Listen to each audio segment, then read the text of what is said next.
Hello guys বন্ধুরা, আজকে আপনারা দেখতে চলেছেন গ্রাম বাংলার ঐতিহ্য সেই তালের রস। যে তালের রস খুব জনপ্রিয় একটি রস। খেজুরের রসের বিপরীতে এই সময় পাওয়া যায়, এই গরমের সময়। অনেকেই তালের রস খাওয়ার জন্য বের করছে।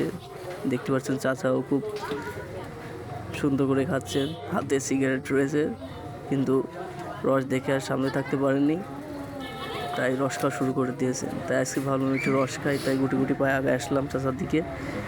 এসে রস সম্পর্কে জিজ্ঞাসা করলাম, চাচা রস কি মিষ্টি হইব আর নাকি রস খাইলে ঘুম হইব? দেখা যাক চাচা কেমন করে দেয়। রসটা খেয়ে দেখি কেমন কি দেখি ফিলিংস লাগে বলছি। রসটা খুব ফ্রেশ ছিল, একদম সাদা পানির মতোই, কিন্তু খুব মিষ্টি ছিল। বিসমিল্লাহ করে খাওয়া শুরু করলাম। আসলেই বেশ ভালোই লাগছিল খাইতে।